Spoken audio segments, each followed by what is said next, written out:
Hello and good day to you, my beautiful friends. I do hope you are well. Welcome to episode 52 of Cross Button VR, our journey into the world of PSVR2, a show for those who want to share in our love for the world of VR. Now, I'm your host, Laurie, and I'm here to let you know that we are part of the Cross Players. So if you like what you hear, check out links to all of our stuff in the description for this very episode. And if you're watching us on YouTube, please remember to do all the like and subscribe and all that jazz if you haven't done so already. Now, it is an honor to be joined by two of the most rambunctious influencers in the metaverse. It's Ben and Alex. Hello. Yeah. Episode 52, baby. Whoop, whoop. A whole year we've been doing this. A whole year. Thing- One a Whole week. year I've been spending One my a week. That time with is you guys. discipline. Yeah. Yeah. We missed 1 week. I Da, think come on, people know. We caught up. People know. It's all right. But it's fine. We dropped them a bonus episode to make up for it. We So did. everyone's had one episode to listen to Averaged every week. one a week. That's all that Yeah. matters. So we're here now, and this episode is dropping exactly 1 year after our very first episode went out. So that's very exciting for people that have been listening since the beginning. Congratulations. People that have found us halfway through, congratulations to you too. And if you went back to listen to the very first episode from the start, then hats off to you. Yes. And people that have stopped listening to us, they don't Oh, matter. yeah, fuck them. Why? Not talking about them. Come back. Probably gone and found some Quest pods to listen to with Alex. Probably Alex has got some secret one on the go he's not told us about. Not yet. Not yet. How dare he? Well, so not only is it our 1 year anniversary, it's also PSVR2's 1 year anniversary. So I thought we would do something a little bit different this week and throw out the usual run through the news, what we've been playing, have a topic, all that kind of stuff. And actually, let's just look back and see how that year has been and just try and sort of chart some of the releases, the highs and the lows, how it's been looking back over the first year of PSVR2's time on the market. And then next week, we're going to have a kind of part two of this little kind of special and looking ahead to what the year two might hold and what we'd like to see in year two. So, yeah, let's go back to all the way to February the 22nd. Okay. The Wayne's World reference. So there were a lot of games, and I'm not going to go through them all because there was about 40 launch games. But when you look back at it now, you think, yeah, that was probably overkill, to be honest. I'm not sure you needed so many games there on launch, but good for you, Sony, for throwing so much into the mix on day one. And we are still famously with some of the games still just playing them only now. I just came around to them. So I defy anyone to have said they've played everything in that launch lineup and they haven't gone back. So just to remind people of some of the highlights there. And by all means, if I've forgotten anything, do just jump in. So obviously we had the big ones. Gran Turismo 7, that's the flagship game. Full game, in VR, amazing. Some people can't play it, Ben, but most of us love it. You've also got Call of the Mountain, which we have been droning on about loads in the last few weeks, so we don't need to talk about too much about that one. And Resident Evil Village as well. So you've got three big AAA, you call them big exclusives, AAA for VR. Three big games, and also three exclusives that you can't get anywhere else, and that really justify and are making a strong argument as to why you need this headset rather than a different headset. And I think that was a pretty strong statement of intent right out of the gate. Yep. It was. Definitely time to be optimistic, and it was a fun time, wasn't it? Just getting hit with all those games. Obviously, the ones you mentioned caught all the headlines, and probably were the ones that we dipped into first. But yeah, that launch lineup, in hindsight, was extremely strong. It was. Too strong, arguably. Yeah. And I mean, we still get a request almost every week for Ben to do that Resident Evil Village stream that he promised a year ago. Promise was a stretch. But as well as those three, I'm just picking out some other highlights then. So there was Moss 1 and 2 there on day one, Demio, Kayak, Mirage VR, Pistol Whip, Cosmonius High and Job Simulator, Vacation Simulator, After the Fall, which Alex, you've been playing a lot of recently, The Last Clockwinder, which you all loved, Synth Rider, which is still being supported. We love that. Pavlov, which we don't play, but other people apparently it's the most downloaded game. And What the Bat as well, which was kind of that one we picked out as the early pick for if you want something kind of mad and zany and kind of slapstick. That was the one. But yeah, a real mix there. And there was 40 in total. I've just read out what I consider to be kind of some of the best ones that we notable ones or ones that we played. And probably off the top of my head, there's probably one I'd say you missed there. Go on. Tentacular. Oh yeah, I was going to say that. That was in our 5 essential games, wasn't it? Yeah, it was. When we did that early on. It was, yeah. And I still think if you're new to VR, having some sort of slapstick experience like that is great. I do think it's kind of easy to recommend as just something that's really kind of shows the strengths of the medium. You could not play Tentacular in non-VR. You could not get anything like that. It was just so silly, and probably What the Bat as well. We actually did ask our Discord audiences to share any kind of moments, any highlights for theirs throughout the year. And somebody did mention What the Bat. Alex, I believe you have our Discord. It was Phil who said he bloody loved just being in the world of What the Bat, was his exact words. Yeah. Did he say something about imagining like a Simpsons game? Yeah, he said imagine a Simpsons VR game looking and feeling like that, which very good point. Yeah. That'd be a lot of fun, wouldn't it? Yeah. So yeah, or a modern cartoon. You know. They're still making the Simpsons. Nah, shit now. I don't know why. It is shit, yeah. Yeah, and yeah, real depth, variety there, loads of stuff. And I defy anyone that's, if you're saying there's nothing to play on PSVR2, if you played all those games already, fair enough. But go back and look at some of his early release games, because if you haven't played stuff like The Lost Clockwinder, Moss 1 and 2, Pistol Whip, you're kind of missing out. There's some really good stuff there, and Synth Riders is just always popular whenever I put that on. So yeah, still can't believe it doesn't have a platinum. Yeah. Well, no, it's What the Bat doesn't either. That was my big gripe when we reviewed it. Like, and I suppose that what I've learned over the year, the main reason why these games don't have a platinum is because they were developed for Quest first, or developed mainly for Quest achievements, and Quest achievements is no like, but like say Xbox has no concept of a platinum, so they just haven't added it in when they ported it, which seems like a real big miss. That's an essential for developers. Get a platinum in there, come on. Yeah, no, that must be devastating for you all. Anyway, so March. March then. So that was February, launch lineup, great stuff, end of February. It wasn't long after that. We were expecting some of these games in the launch lineup, but they were delayed a little bit. So Switchback was the first one that came out in March. Well, not the first one in March, but that came out in March. And that was the first one that was a bit like oh dear, this is not what people wanted or expecting or hoping for. I think that was a bit of put it lightly. That was, I think, the first kind of, if you're charting the roller coaster of the year, that was the first one where it's like, oh, yikes, we were expecting Supermassive to deliver, Supermassive, consistent, they do good, they make good games. And the game that launched was not in a good state. It's a good shout, actually, because the launch games that we just mentioned, there was none of that, was there? They were all rock solid. But I mean, not that we played anything there wasn't, but yeah. Yeah, but that very kind of rapid decline in kind of overall quality did happen quite early on, didn't it? And as we will see in this episode, that was not the first. It's not a lie. But I mean, in fairness to Supermassive Games, I mean, I've gone back and played it more recently, and it is a very different game now. They've polished up the graphics a lot. Like, they were very fuzzy, blurry. I think people said they were like PSVR1 graphics, where it had that kind of fuzziness to it, everything. And they've gone up. They've done a good deal. I know, Ben, you still had some issues when you played it with some game breaking bugs, which is not ideal. But I didn't experience any issues when I played it, and it's I think it's a good one to recommend if you liked the first Switchback, Rush of Blood. If you like that one, I think this is an easy recommend. If any of the levels weren't so damn long, my issue with it, but yeah, it's a good, simple, fun, shooter, isn't it? Like, you don't really have to move about. You just arcadey, pointing at stuff, shooting it. And that's why I think I would much prefer it if there was more bite-sized levels, so it was more like just playing an arcade, and you could just pick off one at a time. Yeah. And then it's like, oh, go on, I'll do one more. By all means, keep the theme. You can reuse the theme for half a dozen or so, but just break them up so you can just pick and just do one and just get to the end of it, and then it stops. And agreed. Also in March we had Before Your Eyes, and speaking of eyes, it made your eyes cry, didn't it, both of you? It did. Yeah. It was very, very. Big time. That was that first. It felt like that first proper immersive experience. Not that's not maybe not fair, but I know what you the mean. one don't that felt.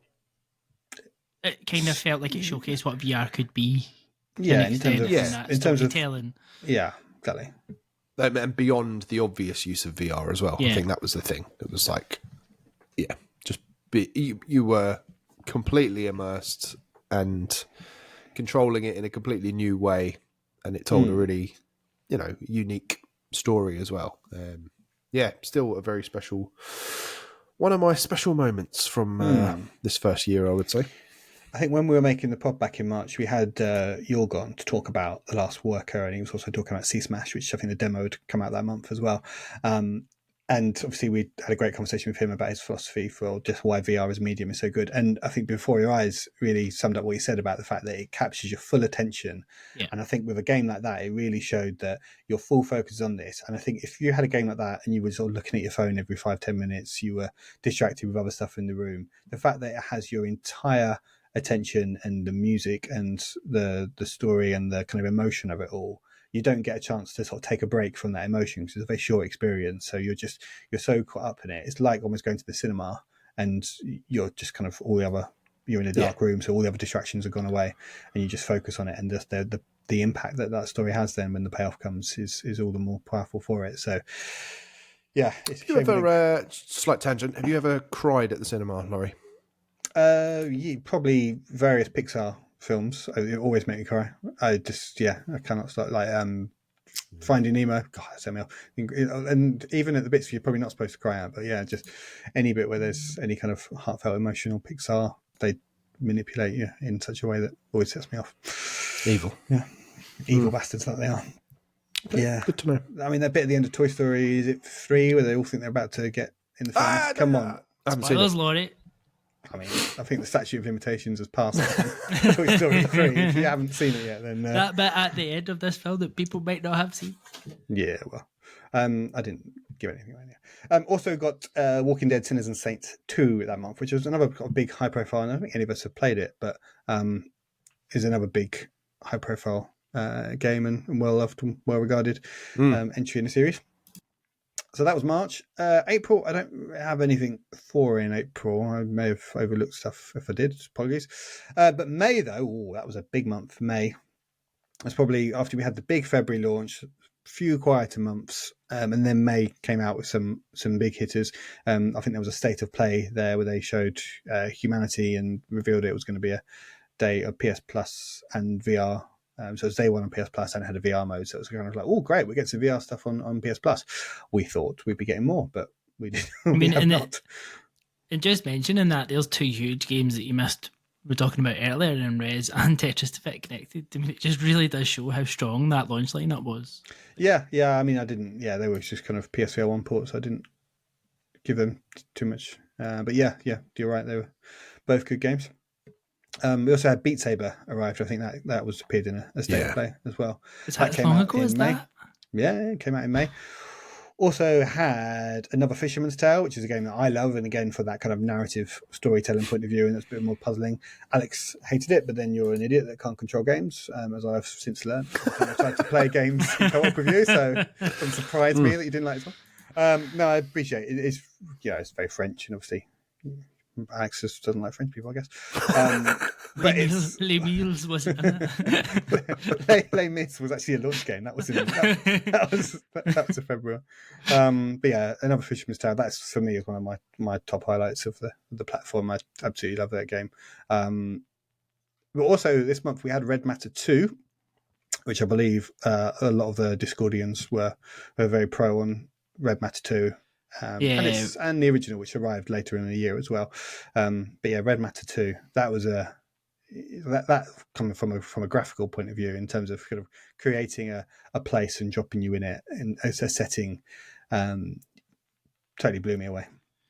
Yeah, I mean, Phil and Golu on the Discord both called out Red Matter as being particularly graphical fidelity. That was the first time when you were looking at that game and you were like, oh my god, this looks incredible. Like, because other games to that point, there had been some stuff that did look really good, but I think Red Master 2 was the one was like, this is how you develop for this system, and I'd still arguably at this point say they've still been the best produced game for the system yet in terms of graphically anyway. Yeah, and they have a real kind of polish to them as well. Like the acting is very, very strong in it. The voice acting and the graphics are really obviously blow people away. Was it someone in the Discord mentioned about it made you feel like you're in Event Horizon because it's that was Phil. kind of Phil's on it tonight. Just with that unsettlingness to it, the kind of I don't know, you call it paranormal, but the sci-fi elements, let's just say, of it without spoiling anything, really do creep you out and are just very like, oh my god, unsettling. I think is the way you do it. And again, being in VR, you're like, oh god, I don't want to go in there. It's very, very strange. And then the other big, huge May release, which we have not stopped talking about since, of course, is Walkabout Mini Golf.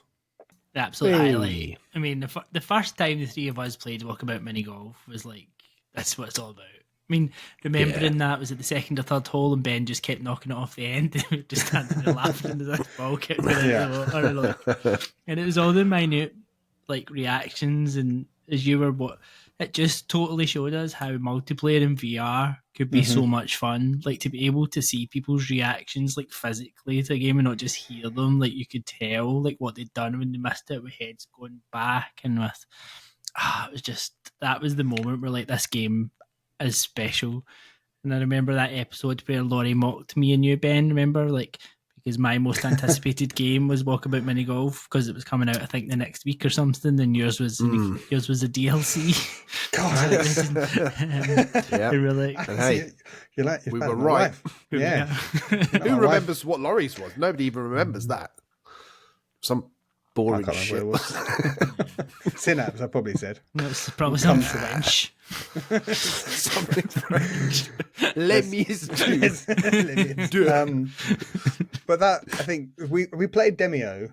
I went with the whole in the launch lineup. We played that, and that was like none of us really got on with him. I think it was just too hard, too fiddly, and I think Ben, you couldn't see properly at that time. You were similar. Me and Alex were like, "Wow, you can zoom in. It looks amazing. I'm here, and it's like made it massive." And you're like, "Really? I can't see anything. It's just it a looks fuzzy, terrible, blurry mess."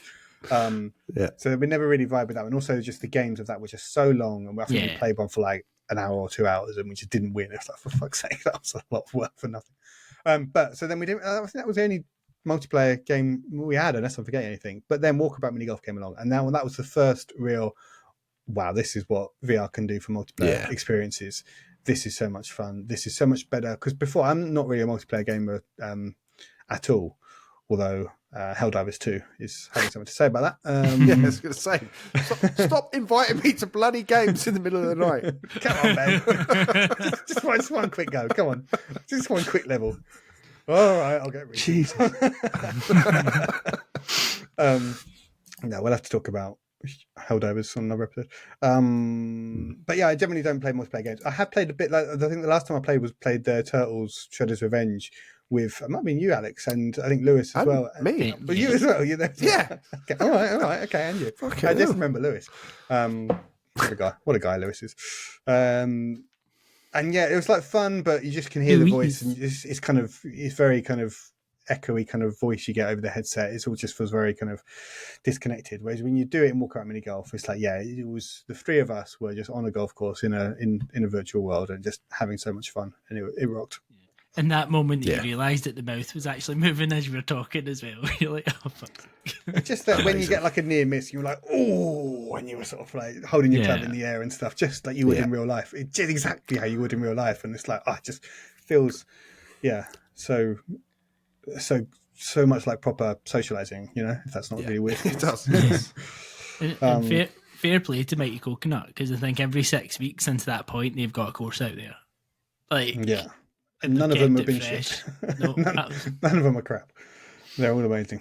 If you're not on the Walkabout Mini Golf train yet, what's wrong with you? Course, whatever. Yeah, anyone listening to this does not play that. Just play that game, and jump into, convince a friend to get it as well. Ideally, is it crossplay? Isn't it? It does. You can crossplay to everything else. So Yeah. find a friend that's got a Quest, get them to play it as well, or join our Discord. There will always be someone up for having a game of that on our Discord. Always. So yeah, walkabout mini golf, classic. Okay, next up, June, we had 3 big games. Alex, one in particular. We'll come to it in a minute.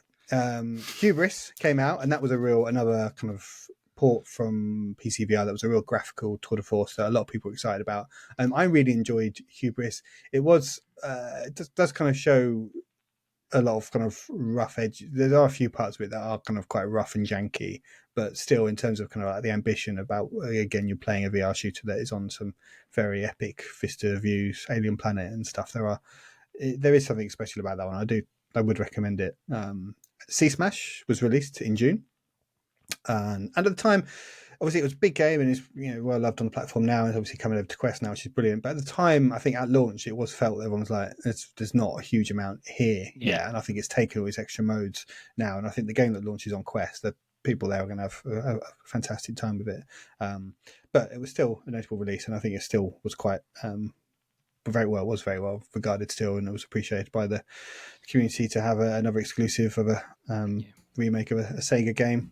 And the only complaint you could have had about it was the content, though. Like, it launched, like it played really well. It was very polished. It was just, there wasn't enough of it at that point, and now, as you say, everything that's been added to it is just really kind of propelled it up. That it's really right up there now as a top game, a real fun experience. And I think they were smart getting it out when they did.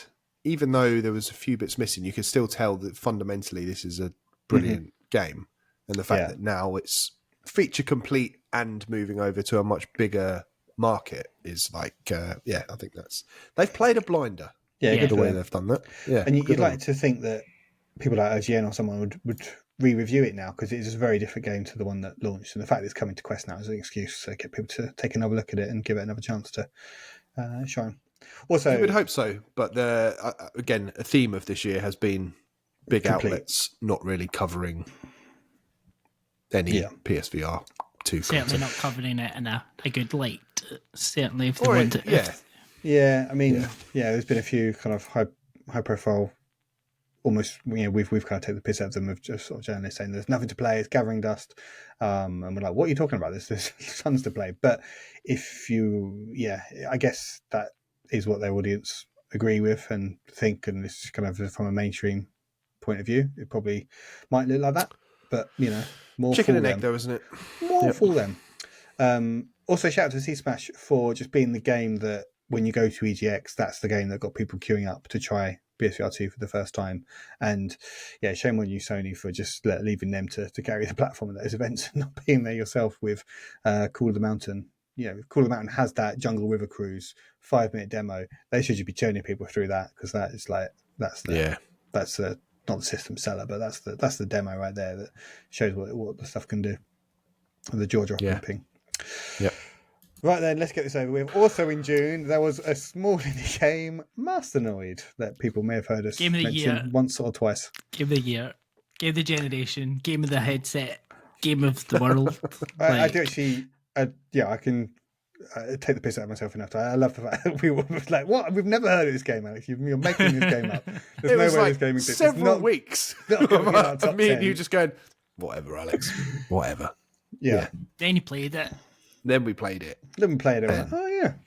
Yeah. Who knew, Alex? It sucked me in. I was looking at how many hours you've put into it, Alex, just on PSVR2, and it is obscene. I think I put 13 hours into it or something, which is quite a lot for a game of that scale. And you platinumed it, didn't you, Ben? I platinumed it, but Alex has got like 50 hours in it. It's more than, I think it's more than that now. I think you must be pushing 70, 60, 70 now. As much as I played on everything combined. Yeah. Probably. God. It's impressive. I've managed to kick that addiction, but there's little bits of me every so often. I'm just like, because they've just released new seasonal content, and I'm like, and it's like staring at me, and I'm like, and I'm like, it's going to happen. Well, they did the daily challenges. I'm surprised you're not sucked into that daily challenge. I think if I got sucked in, then that would be it. Like, I don't think I would play anything else. Be the only game you play. Do it. No. Okay, well, Masternoid, We love you. Yeah, we all love Masternoid, and I feel like we've got a lot of people to play it off the back of our going on about it. So It'll keep a very special place in our hearts. yeah, Always. especially as it's nobody else was talking about it, and I feel like we helped give that one a platform. And yeah, July was another big release came out in July, and that's probably since the launch lineup, it took them from February to July before big game Synapse dropped, and that was one that we obviously all absolutely loved. Huge game, Synapse. Yeah, Yeah. I mean- and provided what probably the most wow moment that maybe we've had in VR. Yeah. Just that the whole telekinesis, eye tracking. Yeah, that's the one I mentioned on our Discord. Yeah, the first time you do it in the tutorial, you pick up a crate and you can pick that up and you feel, oh, that's cool. That was a cool trick. But then when you do it in the heat of battle and you upgrade enough to be able to throw enemies, and you realise that you go from having kind of a hard time against them. You think, hold on a minute, I don't need to shoot them anymore. And you can just hold up your hand and sort of Darth Vader them off a cliff and just fling them, and they go and they just sort of ragdoll into the sea. It's just like, oh, this is gonna be fun. Yeah, and that's another one that has got a great level of polish. Like it was one of those games where, if remember at the time, we were starting to see games that came out that followed that switchback sort of methodology of going out too early. But Synapse came out and it was, I don't remember there being any kind of negativity around any jankiness or anything like that. It was just polished, looked great, played great from day one. So that was no wonder we kind of voted it one of our favourites anyway. Just so much fun. Like, I remember that moment, and I remember a video that a small clip that I made of me, and I thought, and it was as you said there, Laurie, like, we don't need to shoot you anymore. And I did a level where I just like went fishing and reeled them all in towards me and then took them out. Like, this is just play it however you want, and it's just it just makes you feel like you're the most powerful person in the world. Like, it's just so much fun. I think you would have got a trophy for doing so as well. It's all about trophies. But That's why I did it. But yeah, there was just, it was a roguelike, and roguelikes have been a theme of this, well, not just on PSVR2, but just in gaming in general this year. But it was one that did it really well. Like every run you do, you've got progression, and it shows you as you're doing it. There's loads of different, at any one time you could have like 10, 15 different things that you're working towards. So every enemy you kill, every weapon that you use, every big special enemy that you bring down, everything you do, you can see you're getting closer and closer to achieving another milestone, and then those milestones convert into points which you can use to buy permanent upgrades and stuff. So it's a real, even if you have a run that's going really well cut short, you think, well, that's all right, I've accrued loads of points here, I've got loads of progress out of this one. So that was a good one for that. Synapse, play that game if you haven't played it. Also in July, we had The Room VR, or A Dark Matter, which the three of us really, really enjoyed. Yep. If you like escape rooms, pick up The Room VR. Easy recommendation. One of the highlights. It's probably still the best version of that we've seen. Well, that I've played, I would say, in terms of that type of game. Yeah, I mean, we'll come on to Seventh Guest in a bit, but I think they're different sort of games, I guess. But yeah. But very, very clever puzzle game. Then August, we had the head-to-head shooters of Firewall Ultra and Crossfire Sierra Squad. Now, Firewall Ultra, that was probably the big, published by Sony, second party, I guess, published by Sony, sequel to one of PSVR 1's biggest, most enduring games. You've got people like Reese who put hundreds of hours into it. Surely this one was going to be good. This is part of Sony's live service ambitions. They're gonna, they were putting this in every state of play. Big trailers. It looked amazing, and then it launched, and we got to play it, and it killed the studio. literally killed the studio. It was so bad. Oh God, how could they? How could they fuck something up like this? I don't know. I don't know how. So many odd decisions, so many bad choices, and I suppose the thing that we'll never know the truth of who drove some of the choices, who drove some of the decisions, who got it so badly wrong. It really, really, really, really suffered from not beta testing. Oh yeah. There should have been an open weekend, because the first time you played it, you're like, "Oh, this is not good." I mean, I remember when I first played it, just waiting for ages, matchmaking. It's like this just doesn't work. I can't play this game, and I haven't played it recently, but I can't imagine there's going to be many people now populating those lobbies to matchmake quickly with. It's a shame because they did put some extra content in, and I think they sold a season pass, and I really hope people got a refund on that because they ain't putting out any more content for that game, that's for sure. And whilst the servers are still active and it's still playable, there's not going to be any roadmap of content there. And I just port. Why didn't they just port Firewall, the first one on 0 Hour? Just port it and just add new things to it and just evolve it and just keep it crossplay and just eventually like turn off support for the PSVR1 or just break the crossplay link, I guess, when you leave it. But like you need that community, you need to bring them with you. So if it was just everything the same, or make it a new game, fine, but just bring exactly the same as that, but just with new maps and better graphics. And they made so many design choice changes, which just would have threw people off. So yeah, that was probably the biggest moment of the year, the real disappointing letdown, and also like really reflected bad on Sony that they would put out something with their name on it, Sony and push it really hard. Like they've made some very odd decisions in what they put in their little sort of sizzle reels of PSVR2 content. Even recently, I can't remember what was in it, but there was a couple of big games and then a couple of like everyone knows this is pretty ropey. So very odd. And I think you're right, Laurie. That was like, if Switchback was like the first sign that, there's this propensity to have janky shit just rushed out, this was like the real, this is a real like, all is not right kind of sign, I think. Yeah, because I don't ever remember such a feeling of hype drop so quickly. Like it literally went. Yeah. All of the YouTubers and stuff, and there's people like, I've been playing this for 20 hours and I've gone up to level 2. I'm like what? Yeah. How is it that broken? Like I don't want to keep going about Helldivers, but you play that and you're constantly getting enough kind of rewards and it's fun, and you get every game you play, you feel like you're meaningfully getting towards something. Whereas on that, you play it for like 20 hours to get enough XP to unlock like a sight for your gun or something. You have to really put hundreds and hundreds of hours in.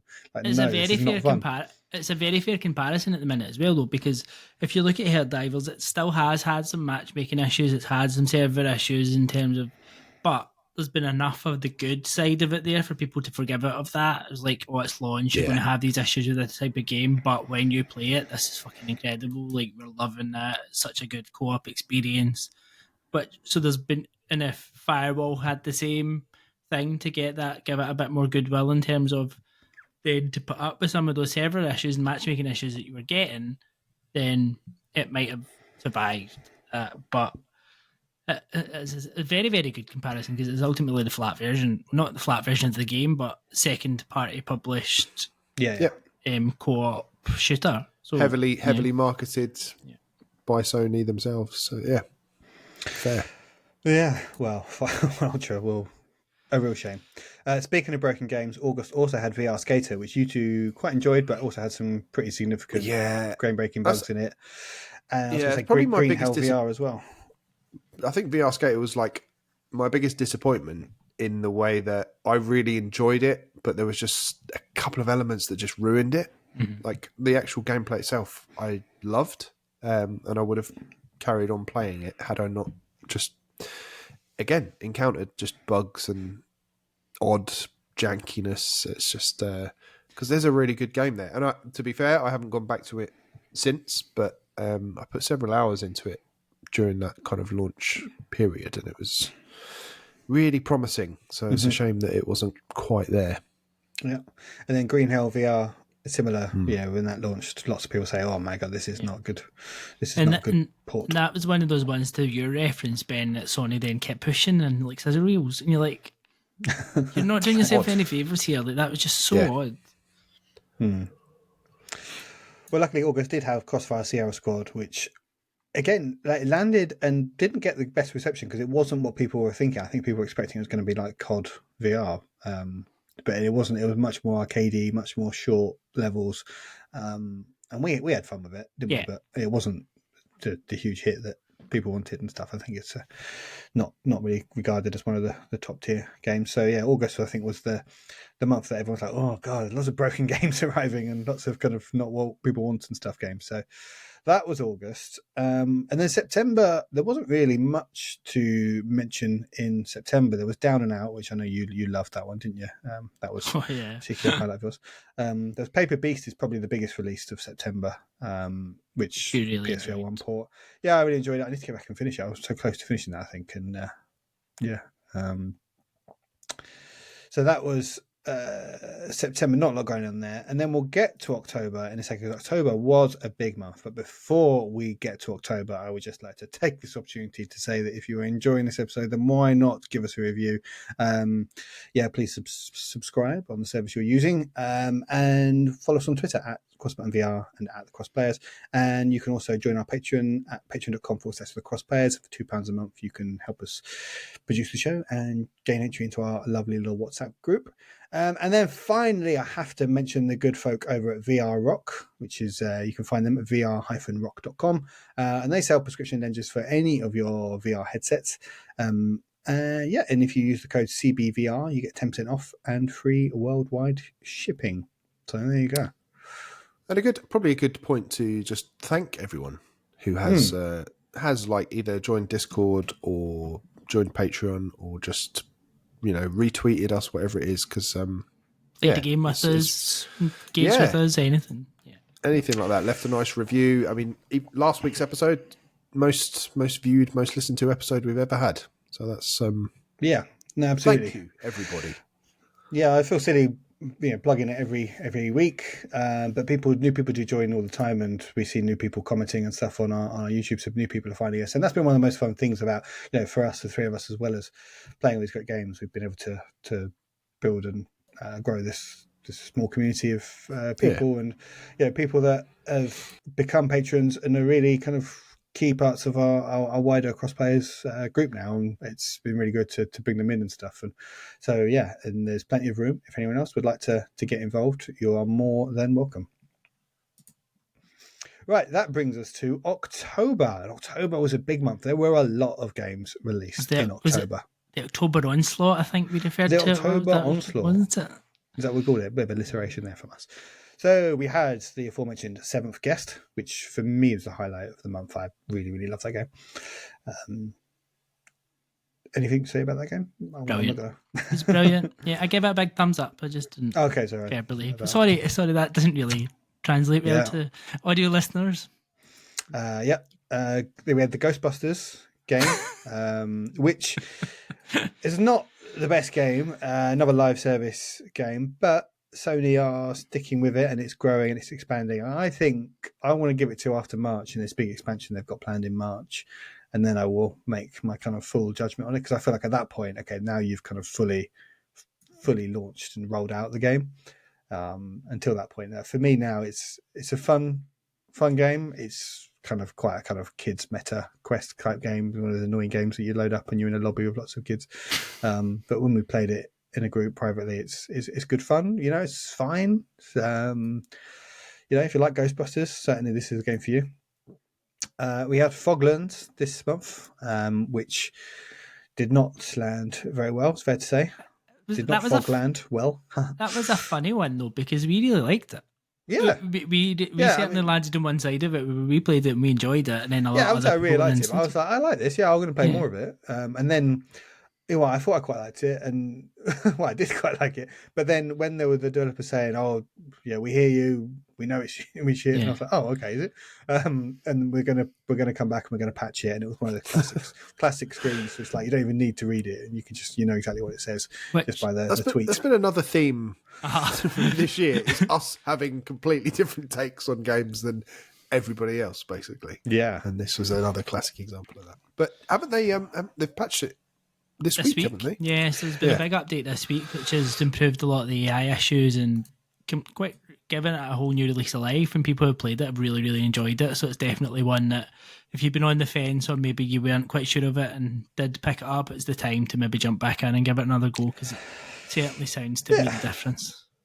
Yeah, because I played it and with intention of playing a lot more of it at launch. But then when the developer comes out and says, "Oh, don't worry, we're going to put out a big patch that's going to fix everything," you kind of think to yourself, "Well, all right, I won't play it now then." I'll just, you just talk me out of it, mate. Okay, I'll wait until you do that, and I'll wait till I play the better version of the game. And then obviously that took like 4 or 5 months to arrive, which is like, why do you release a game and then 4 months later you do the patch that fixes it? Like a week or two, I can understand, but 4 months, it wasn't.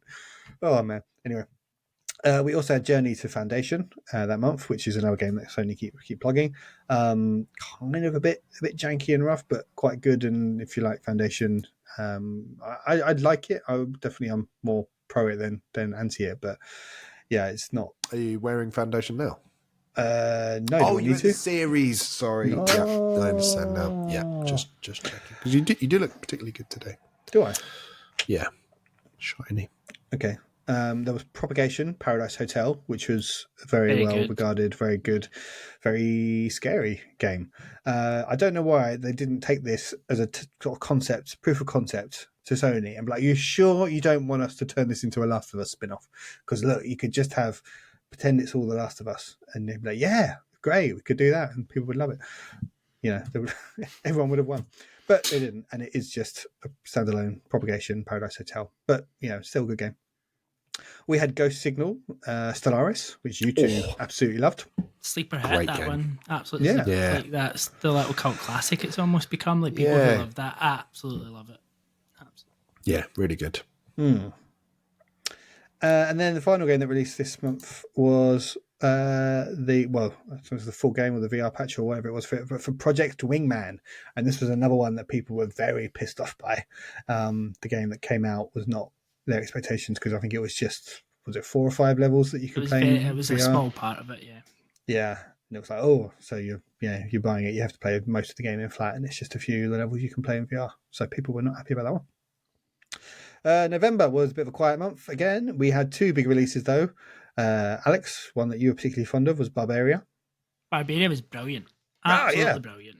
Yeah, wow. Still is, and just had the update we talked about last week. I think the roguelite update. You don't see people talking about it though. It's not doesn't seem like a huge thing in the world of VR. You've seen a bit more now. Love it. You've seen a bit more now, but it's certainly not getting the credit it deserves. And again, if you've ever been on the fence with this, go and give it a go. And I don't think you would dislike it. I think you struggle not to like it. It's maybe a better way of putting it. Don't think you dislike it. Sounds a bit negative, but I think you'd struggle not to like or appreciate what this game does. A lot of fun. Mm-hmm. And then also that month we had Vampire the Masquerade Justice, which is another one that we really liked. Yeah, very good. Another one I really want to get back to. That was a little period where fast travel games, just because they had Ghost Signal, they had Vampire the Masquerade, they just had a little period where they kind of almost took on that mantle of like, here, we're driving it, we're taking the steering wheel, we're driving VR for a little while, and done a really good job of all the games that they put out around that time. Again, well polished, really good world.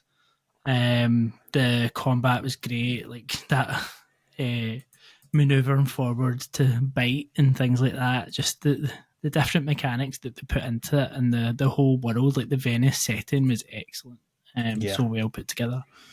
Really good. Yeah, and just a good kind of VR port of a flat franchise and series converted into VR. So a bit like you saw on Assassin's Creed Nexus, probably around the same time, wasn't it? Where you've got kind of a franchise that people know, and it's become a VR version of it. And it wasn't just a sort of VR spin-off, it was a proper full game in its own right. And I think that was stood out in that it was anyone would play. I think this is a proper full, I think, what was it, about sort of 15-hour campaign, just big big chunky game to literally get your teeth into. Nice. And I'll always remember the episodes we recorded when we did the interview with the developer for that, with Ben kind of miming the action of going. Oh, we should do a whole spin-off keen. episode just looking at our stupid thumbnails for over the year as well. Yeah. Do that as a Patreon special. Yeah. The best one certainly the duster. I almost said something very inappropriate, but Wouldn't be like us. no. Good. Well, that's November. December was another big month. Tiger Blade came out in December. Loved it. Ben loved that Very one. good. You played through it all, didn't Loved you? it. Played through that one. Yeah. We had Arizona Sunshine 2, Vertigo Games, smash it out of the park with a very accomplished comedic shooter type thing, like a comedy Walking Dead type thing. I really like that, and I will fully intend to go back to finish that because I've enjoyed what I've played of it so far. I think I'm about halfway through it. Other things came out and distracted me, but yeah, I really want to get back to that one. There was Arashi, Castles of Sin, which was one of the ones not what people wanted. I think people were generally disappointed. It was a poor port of a PSVR1 game, didn't make use of some of the controller enhancements, favorited rendering, that kind of jazz. It's a shame. It was a shame because I kind of liked the look of that. But then the reaction from everyone else just put me off. Yeah, I think at the time it's like I don't have time to be playing games that everyone's telling me is rubbish. Yeah. I'm not one of these people that start, well, I'm going to play it for myself and make up my own mind. I'm like, well, in an ideal world, that would be lovely, but I have very limited time. Nobody's got time I'm going to focus on the games that generally everyone's saying is good, and I'll see what I think of those. Breaches also came out. We've been playing that one online. That one seems to, quite popular in our Discord, especially. There's a lot of people playing that. So that's good. I think that's very good at what it does. I think that's kind of picked up the Firewall Ultra kind of community in some respects. Yeah, it seems that way. You can make a team-based, tactical type, Rainbow Six type stuff. But the big one in December was Resident Evil 4 Remake, the full game in VR. Now, they announced this earlier in the year. They teased. Well, first they revealed it, and then it was like, is it going to be everything? Is it going to be like a spin-off mode? Is it going to be something? And then later on, they did announce it's the full game. Very exciting. And then I think a few months later, we finally got a date for that, and it came out in December. Yeah. Most anticipated game. And DLC. Yeah. You played through it all in VR, didn't you, Ben? You really made the most of that game you were anticipating. Yeah. Loved every minute of it. Yeah. Well, I still need to send you my copy, don't I? I completely forgot about that. Yeah, you do. Why don't you send me The Last of Us Part 1, and I'll send you that. Well, we'll do a little. Yeah. You play a game you hate, and I'll play a game I hate, and everyone's happy. Well, I played the demo of this, and I think it had been a run of games that weren't too sort of polished or accomplished, or lots of smaller games and stuff, which were fine and great.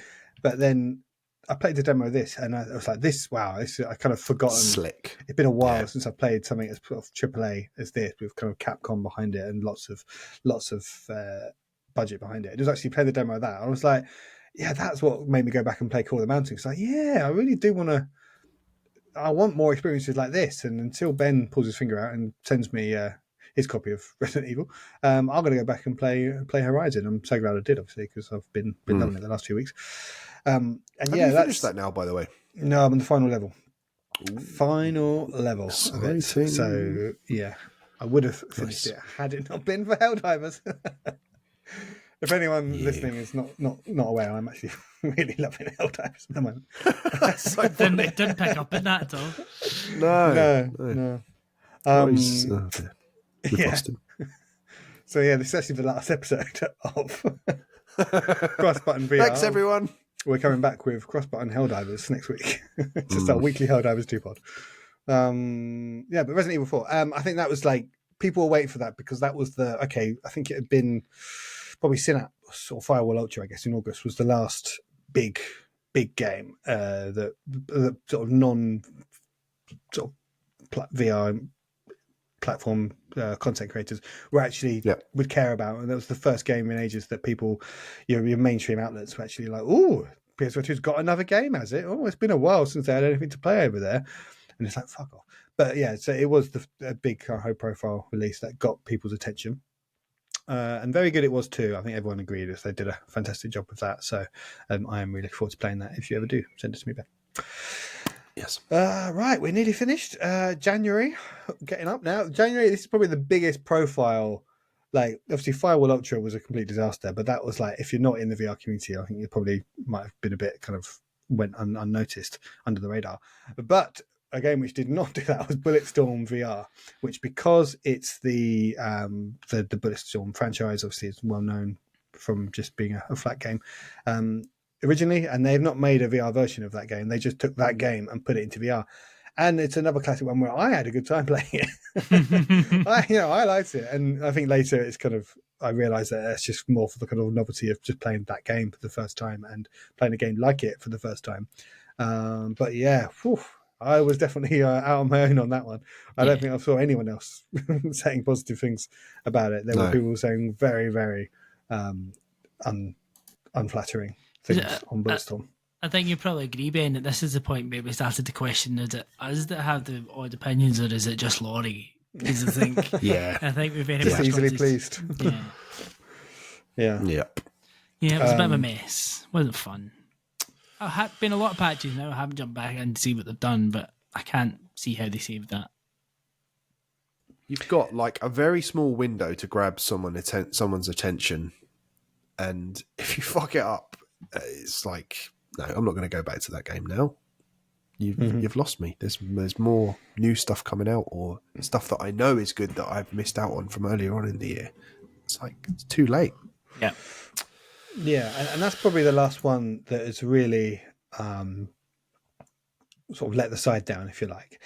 And you don't. It's funny because on normal gaming, you don't really get big games that fumble and drop the ball in quite the same way. Like if you look at the PS5 games, generally because of how much they cost to make and how it was free, you're either going to get these huge polished games that always end up being a kind of 8 or 9 out of 10. Or you get indie games that are just passion projects that people just will work on until they're done. And it's just one of the things that over this first year of PSVR2, there's been lots of games that have come out just broken or bad, or just things wrong with them. And some you can overlook, and some people are just refusing to overlook, and some that the developers sort of come out and just like, they knew that it wasn't where it should be, but they put it out anyway.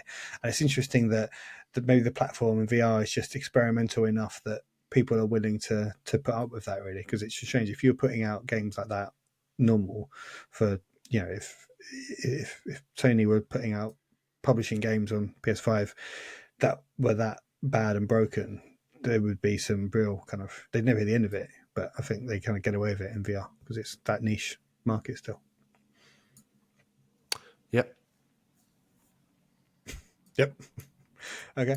So that was January. So Bulletstorm was not well liked, but two games that were well liked, one of them especially by you guys, was Toy Trains. Oh, lovely. Lovely, cozy little game, wasn't it? Oh, more of this, please. Yes. Yeah. With that nice developers. One of came on the show. Very nice people. Yeah. Very handsome developers. And also this month we had Vertigo 2 finally arrived. We played it months before, and then they spotted their issue and they delayed it, so they didn't put out the game. That was wise. And then have to put out things. So don't worry, we'll fix it later. They actually delayed it, and fair play to them for doing it, because they did put out a game that was very well loved, well regarded, first person shooter, very much kind of in the Half-Life homage to Half-Life. Very, very. Yeah, well, that game for me, not. There's a kind of a few rough edges. I think the fact it's made by like one person basically is absolutely incredible. But yeah, I think at the time I was like trying to sort of juggle between that and then just wanting to get back to Call of the Mountain. I was like, it was a harsh comparison for it, unfortunately. But if you like your shooters more than I do, then I think Vertigo 2 is an absolute must play on the platform. And then bringing it right up to date, we're still just about in the first year. We're back into February. We've had quite a decent, we've had a very decent month this month, actually. We've had Legendary Tales, which Alex, you and I enjoyed. Found there's quite a few things that we had issues with that I think have been patched out to some degree. But Legendary Tales, man, that is finding some love, right? It's given an absolute shot in the arm to PSVR2. It's exactly what it needed at exactly the right time. So many people didn't know what to expect and probably really high expectations, but it does seem to be living up to them, and people who are loving this are absolutely loving it. I can see why. If it's your type of game, you're going to spend hours and hours and hours in this, and you're going to love it. I'm so pleased with the people that are really, really loving this. Like, good for them. It's not my sort of thing. I don't like these sort of Dark Souls type games, but yeah, if you like these Dungeons and Dragons, Dark Soulsy, Skyrim type experiences that you can just lose yourself in for days and days, literally, you can just play this. It's a proper big meaty game. So that's great to see that one. Also, this month we've had the last few weeks of Border Bots and Dead Hook as well, which I think have flagged for being, well loved, or well liked anyway. Two very good games again, yeah. I mean, Border Bots, I had a great time. I don't know when we talked about it over the last couple of weeks, but just the humour in that game, the all-round experience is just, it's one of those not too complicated, nice experiences like we talked about earlier. It's probably the first new one like that we've had for a while. Since probably launch period, but it's very welcome. And I think if you just want to be almost not quite a palate cleanser because it's quite a long game, but you won't get bored of it. So it's fun. And that's it. That's everything that's been out. Not everything. Well, it's not everything, but everything that I'm flagging. I mean, I could be. I think. On the Wikipedia article that lists all the PS2 games, there are 248 games listed. Now, many of those are games that are still announced but haven't come out yet. But I think there's a good, I'm not going to count them, but there's a good 150 odd games on the platform. And we've just been through, I think, are kind of the main notable releases. And now, there are some that are not good. There's been some that have just done badly.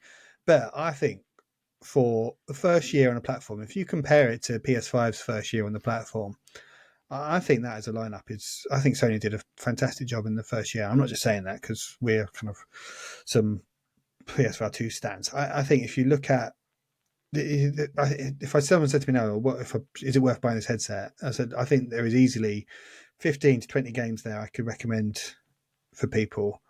That is, you pick up the headset, and it depends. If some people buy a console and they'll only buy kind of half dozen games the whole time they own it. So I think the fact you can go out and buy one right now, even if Sony don't ever release another game for it, I think there's enough to justify. You could build enough of a library to think there's enough content on here to warrant the purchase. Now, obviously, headset costs kind of 500 odd quid, and so it's all relative. The value of this is all relative as to what you can afford. It is a lot of money, but.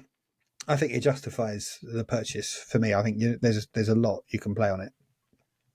Yeah, I mean, and we took that big punt. Right, if you go back a year and we were talking in that first episode about it was a big punt that we put into PSVR2, but it's definitely paid off. Like yeah. I mean, we'll talk next week about the future and what that might hold, and how maintaining this momentum may not be possible, or it just might not happen. But I do think now, get the headset. And we've told people like Carl who were like, get one, it's great. And even was like, well, you could get Quest, and that's, I think, the option. If you're like looking at this now, do you think, do I get a PSVR 2, do I get a Quest 3? And the challenge for Sony was to bring out things that justified the hardware that you could only play leveraging the power of the PS5 through that tether, through that cable, to get a stronger experience. And I think if you look at the exclusives that are making use of it that you don't get anywhere else, you've got GT7, Gran Turismo 7, Horizon Call of the Mountain, Resident Evil Village, and Resident Evil 4 Remake. Switchback, probably I wouldn't include in that core list, but I mean, it's graphically very impressive. And Synapse. And then you also have Firewall Ultra, which might as well be a dead game now. But Sony have put out there a good kind of 7 or 8 or 6 or 7 actual exclusives, and I think 4 of them, if you say GT7, Call of the Mountain, Switchback, and Resident Evil 4, are absolute must-play experiences that you cannot play elsewhere. Whether there's a pipeline of that will continue, which is what Sony need, I don't know. But I think that now, in the first year, to get 4 standout exclusives that make strong arguments, if you bought a Quest, you would not be able to play those games, and you never will be able to play those games, and you are missing out on some really high quality, high fidelity. If you're looking for realistic stuff, you got GT7 and Call of the Mountain there that are kind of unlike anything else. And people call you a pony. Well, yeah, it's not. I'm joking. That was well said. Well said. Yeah, they're the sorts of games that speak to me. And if you think actually I'm not bothered about any of these sorts of things, then obviously you're not going to want to buy one. You might think differently. But I think you've got those.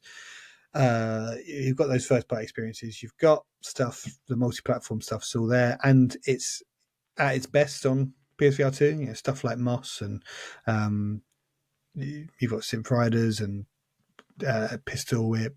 Red Matter 2 looks incredible. Walkabout. You've got all the VR games. There's very few games you're not going to have to play if you pick this up. I mean, there's loads of stuff on Quest, but Alex, you told me there seems to be kind of lots of shovelware. There's not much other than Assassin's Creed, Nexus, and that big game they had on Quest 3, that launch game. What was their big RPG? Asgard's Wrath 3, 2, Yeah. even 2, 3. I don't know. it was 2. It was Quest 3, but it was Asgard's Wrath 2.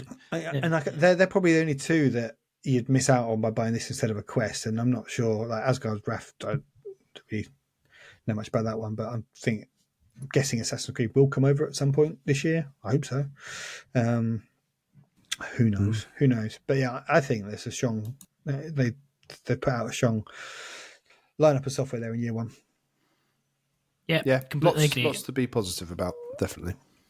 Well, we'll see. We'll end this episode on a positive note. Next week might not be quite so positive. We'll see. But I think whatever happens in the future of PSVR 1, I think I'm never going to regret buying one. I think there was things that I've done and played and seen that have just been new experiences that would never have been able to do on normal VR. Just playing Walkabout with you guys, playing the Seventh Guest. Just that's such a clever setting and just feels like you're in some sort of murder mystery escape room type thing. Just absolutely fantastic. Sitting in the cockpit of Jaguar F-Type in Gran Turismo 7 and just looking around, just thinking, this is so cool. Like, Call of the Mountain. It's just, there's so many things that just like you could not do this, and I'm just so glad to have had the opportunity to be able to do that. So yeah, I'm loving it still.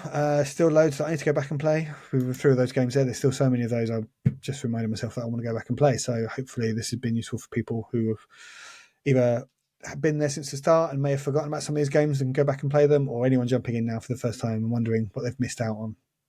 Hopefully we've given you a good steer there what to go back and play.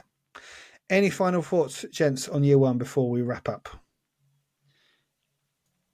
2 out of 5 needs to do better. No, I'm joking. It's very good. Yeah. No, I'm looking forward to next week. You should play Cool. Mastermind.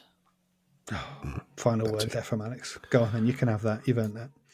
Right, everyone. Thank you once again for listening. If you have enjoyed this episode, please tell your family and all of your friends about this one. And yeah, if you want to get more involved, as we have said several times throughout this episode, don't hesitate to drop into our Discord and say hello. Thanks to everyone that's done so already. And last but not least, thank you to all our patrons for supporting the work we do. I've been your host, Laurie. These two have been Ben and Alex, and we will see you again next time. Until then, it's goodbye.